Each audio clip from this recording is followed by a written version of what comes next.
Attitude that I most definitely from.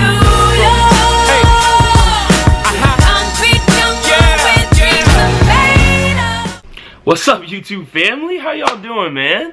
So I wanted to start this video off today talking about, why I got into fitness and what was my drive, because it was similar to probably a lot of yours. So at first, in high school, or I guess it started in middle school. In middle school, I was a very skinny kid. In fact, I was probably what you would call skinny fat. So like you could see my ribs, but then you could also see like my belly. So I kind of look like E.T. a little bit, So, I was tired of being skinny fat. I got bullied a lot in middle school. So I said, like, you know what, let me just start working out. So what I did is every day I did 5 push-ups and 5 sit-ups, because I was like, I don't want to stop my growth, because I don't want to lift weights just yet. So I did 5 push-ups, 5 sit-ups every single day. And then each week I would just increase it by 5. And I went all the way up until I think I was doing like 55, 60. And then my mom bought me 2 dumbbells that went up to 40 pounds. So you can edit it, you could not edit, but you could basically put whatever you want on there. So I did a couple workouts that I found online, and then I got a job at LA Fitness, and it was at the front desk for memberships and all that stuff. So that's when I actually first started getting in the gym. That was like my junior year of high school. I did sports all throughout high school. Did basketball, track, wrestling. Had a little stint with football for a little bit. So I really went to the gym in high school. Junior year, senior year, really learned how to work out. And then after that, in college, stuck with it, went to the gym at school. Ramsey, NSD Fit, you already know the story. You already know what happened. So, but other than the physical aspects, a lot of it was mental. Like I said, I was bullied when I was in middle school. And one thing that I remember, this is probably all guys, I always wanted to be like, yo, let me be big, let me look like, Brad Pitt, Will Smith, all these guys looking all jacked, looking good. I was like, man, I just want a girlfriend. I just, I want to be popular. All these guys playing football and stuff. I just want to look good. And it came from a lot of insecurities, in all honesty. That's basically all what those were.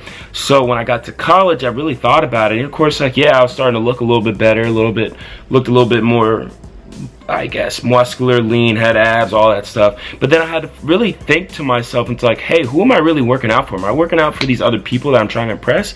Or am I working out for myself? And I found out that the more that I started working out for myself, the better results came from it, because I wasn't trying to impress anybody.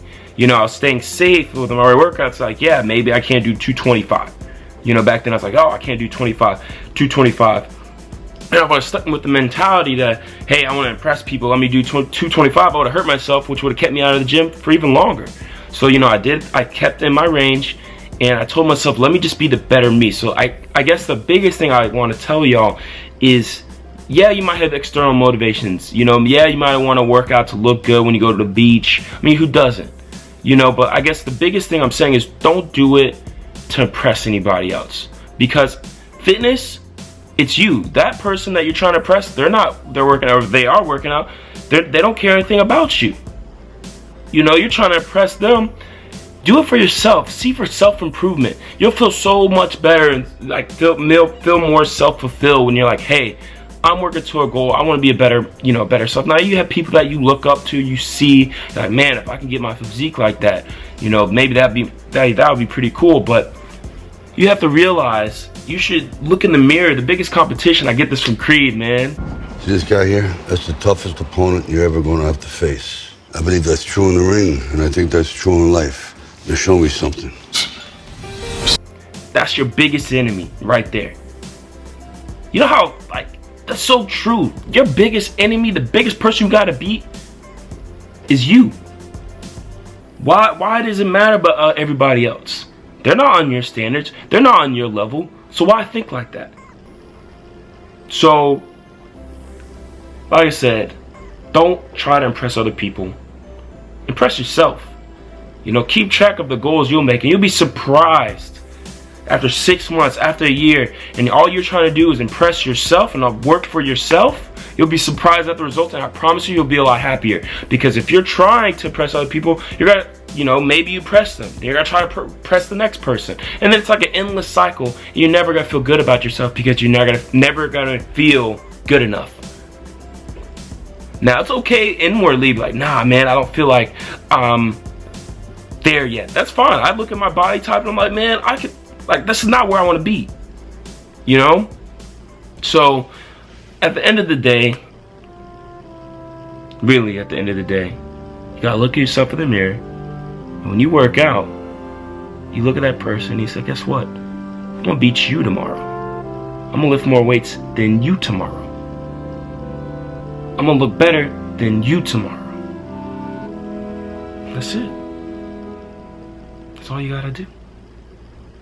I'll catch y'all later. Embrace the hustle!